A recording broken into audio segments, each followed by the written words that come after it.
군대 가면요 삽질을 할 때가 참 많이 있습니다. 군대 가서 삽질을 참 많이 하는데 정작 중요한 문제는 이 삽질을 왜 하는지 모를 때가 참 많다라는 것입니다.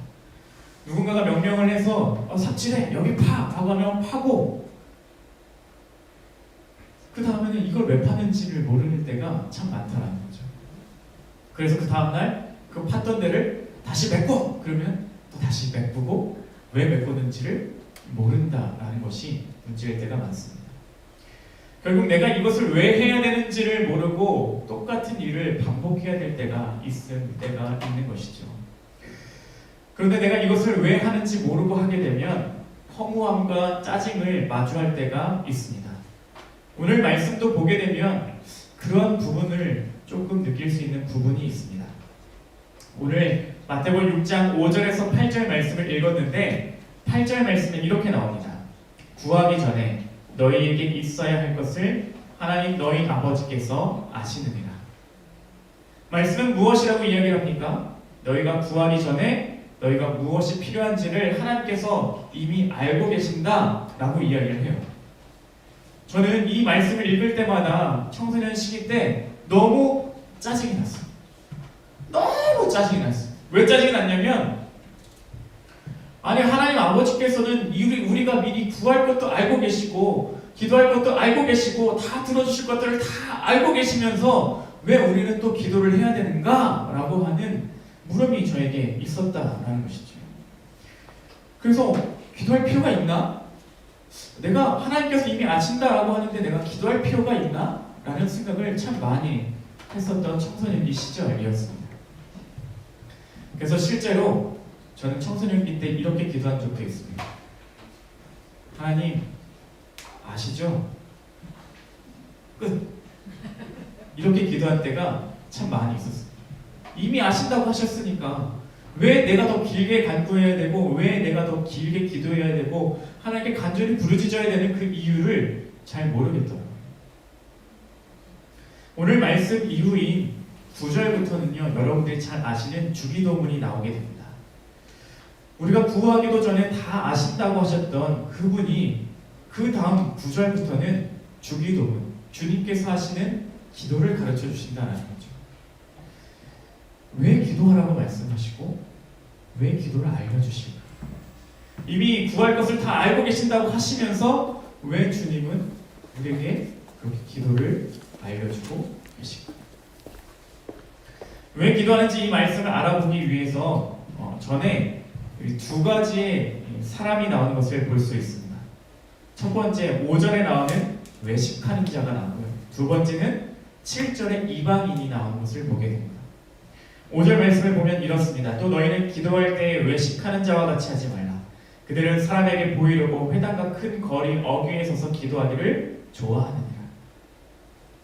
첫 번째 5절에 나오는 외식하는 자의 특징이 무엇이라고 이야기합니까? 그들은 사람에게 보이려고 기도했다는 것입니다. 곧 그들은 사람들에게 보여주려고 하는 모습이 더 컸던 사람들이라는 것이죠. 자, 그렇다면 왜 이 외식하는 사람들은 사람들에게 기도하는 모습을 보여주려고 했을까? 그들 자신들의 기도하는 모습을 보여주면서 인정받고 싶었다라는 것입니다. 만족감을 얻고 싶어 했습니다. 칭찬받고 싶어 하는 사람들의 마음이 그들 안에 있었다라는 것이죠. 그래서 예수님은 이들을 향해서 뭐라고 말씀하시냐면 이미 그 상을 받았다라고 표현합니다. 곧 그들이 사람들에게 주목받고 기도 잘하는 사람처럼 보이기를 원했다면 이미 성공한 것이다 라고 표현하는 것이죠. 사람들이 존경의 눈길을 보기를 원하느냐? 그렇다면 너는 성공했다 라고 말씀하시는 겁니다. 예전에 제가 남산을 가봤습니다. 남산을 케이블카 타지 않고 이제 걸어서 계단을 걸어서 올라가는데 그 중동에 보인 중동 출신의 사람들이 있는 것 같아요. 한 3명이 이렇게 있었는데 갑자기 뭐 자리를 하나 펴더니 막 절을 하기 시작을 하는 겁니다. 그거 보면서 말로만 들었던 그 이슬람교 사람들이 정해진 시간에 정해진 방향을 향해서 기도하는 모습을 제가 그때 처음 보게 된 거였습니다. 그 모습을 보면서 저는 이렇게 생각했습니다. 정말 대단하다. 야, 어떻게 저렇게 꼭 정해진 시간에 저렇게 정해진 방향으로 기도할 수 있지? 라고 막 대단하다라고 속으로 생각을 했습니다. 외식하는 자의 모습이 바로 이러한 모습과 똑같다라는 것이었습니다. 그렇게 세상 사람들을 향하여서 큰 거리에 서서 사람들이 많이 지나다니는 그 큰 거리에 서서 사람들 보기에 기도하는 것처럼 보이는 그 모습을 즐겨했던 외식하는 사람들, 그들처럼 겉으로 보기에는 신앙이 좋은 것처럼, 것으로 보기에는 예배 잘 드리는 사람처럼, 겉으로 보기에는 신앙이 좋은 사람처럼 보이는 그러한 모습이 있었다는 것입니다. 그 다음 나오는 이방인 7절은 이렇게 말을 합니다. 또 기도할 때 이방인과 같이 중언부언하지 말라. 그들은 말을 많이 하여야 들으실 줄 생각하느니라. 이방인들은 특징이 뭐라고 이야기를 하냐면 기도 많이 하는 것으로 만족하려 한다라는 것입니다.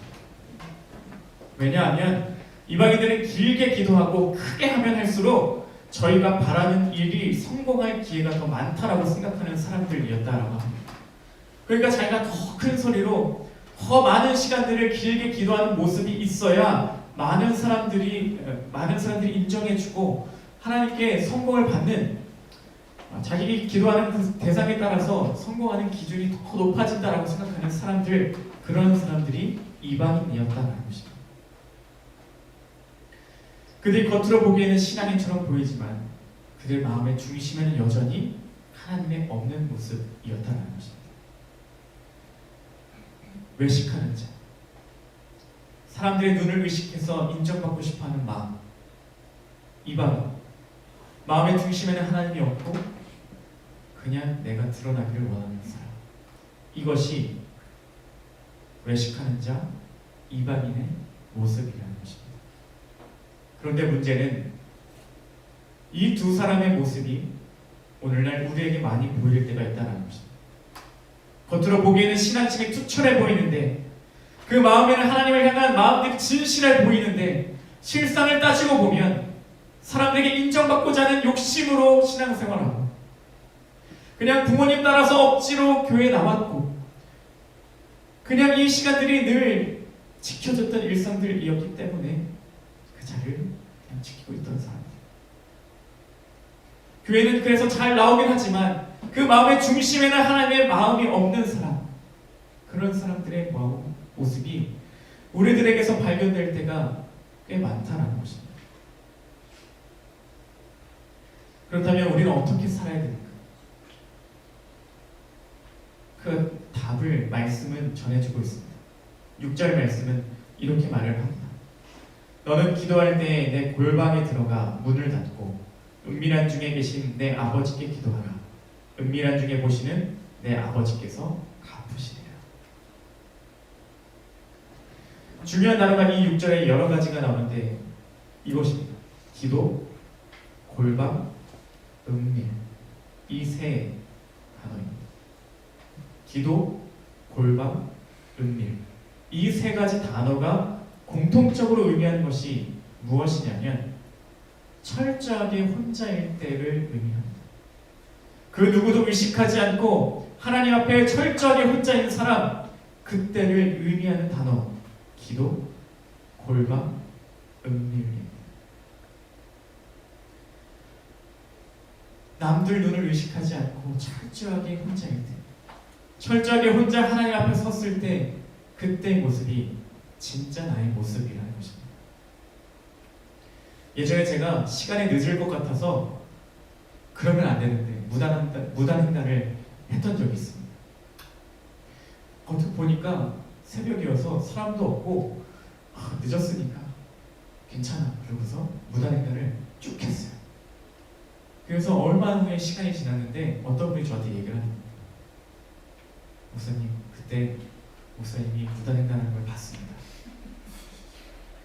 그거를 저한테 단둘이서 얘기했으면 제가 말도 안 하는데 사람들이 한 10몇 명 있는데 그런 얘기를 하는 거예요. 제가 부끄러웠을까요? 아주 부끄러웠을까요? 아주 부끄러웠어요. 아주 부끄러웠어요. 그때 제 마음엔 무엇이 있었을까요? 아무도 없으니까, 아무도 보고 있지 않으니까 괜찮아라고 하는 마음이 제 안에 있었어요. 아무도 보는 사람이 없으니까 은밀하니까 괜찮아라고 생각을 했는데 나를 보는 존재가 있었더라고요. 여전합니다. 우리는 아무도 보는 사람이 없어서 겉으로 볼 때에는 신앙인처럼 보이고, 겉으로 볼 때는 기도 잘하는 사람처럼 보이고, 겉으로 볼 때는 중심에 하나님이 있는 것처럼 보이지만, 실제로 내가 하나님 앞에 온전히 혼자 섰을 때 그 중심에 하나님이 있는지, 그 중심의 마음에 하나님이 깊이 새겨져 있는지를 다시 한번 점검해야만 합니다. 우리가 나 혼자 있을 때, 그때 모습이 진짜 나의 모습인데, 그때의 모습에도 나는 그리스도인인지, 그때에도 나는 주님을 온전히 신뢰하고 붙잡고 살아가는 믿음의 사람인지 분명히 점검해야만 한다는 것입니다. 우리는 아무도 없고 아무도 보고 있지 않다고 생각하면 나의 본성이 드러나는 연약한 인간. 그런 의미에서 우리가 이렇게 영상으로 예배드리는 이 시기가 그 하나님 앞에 혼자 서는 시기와 참 비슷함을 보게 됩니다. 여러분이 어떤 마음을 가지고 이 영상 예배에 임하는지 돌아보시기를 바랍니다. 지금 저는 여러분들의 옷차림이 보이지 않고요, 여러분들의 마음가짐이 어떠한지 전혀 보이지가 않습니다. 그런데 여러분들의 마음의 중심에는 주님이 계십니다. 여러분들이 영상 예배하면서 혼자 예배드린 것 같은 이 시기에 나의 중심에는 하나님이 살아계십니다. 영상 예배 시기도 벌써 길어져서 4번째 영상 예배입니다. 곧 한 달이 되었다는 의미이죠. 한 달이 되다 보니까 어느새 익숙해진 부분도 있습니다. 어느덧 무기력해지기도 했습니다. 그래서 처음 영상 예배 드릴 때는 정말 교회를 향한 그 간절한 마음을 담아서 영상 예배했는데, 그 마음의 중심이 점점 무너지고 있지는 않았습니다. 이 시간을 정말 갈망하며 이 시간을 정말로 소망했던 그 시간이, 마음이 점점 옅어져서 그냥 내가 편할 때 드리는 것도 아닌 영상 예배를 보는 것에 그치지 않고 있었습니다. 어쩌면 지금의 시기가 우리의 신앙을 진짜로 점검받는 시기일 줄로 믿습니다. 여러분들은 혼자 있을 때, 여러분들은 혼자 하나님 앞에 섰을 때 나의 모습은 어떠합니까?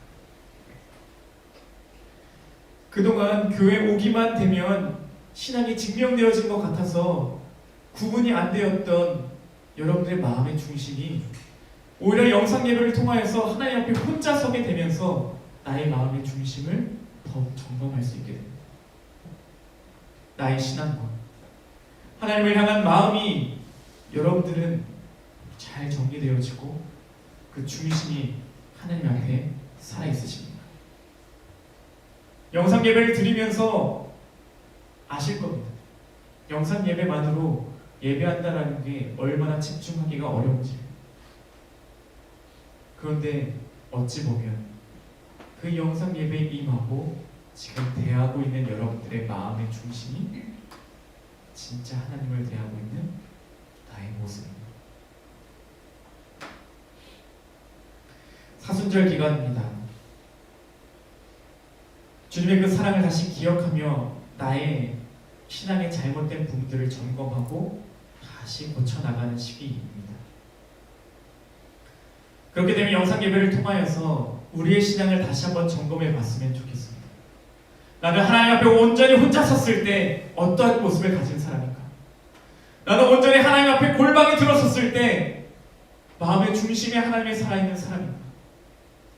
마음의 골방에 있어 은밀하게 기도하라고 하시는 그 주님의 가르침을 따라서 내가 온전히 주님 앞에 홀로 섰을 때 나는 진실한 기도를 하는 사람인지, 아니면 대충 때우고 마는 사람인지 돌아봐야만 합니다. 여러분은 주님을 사랑하십니까? 그 주님을 얼마나 사랑하십니까?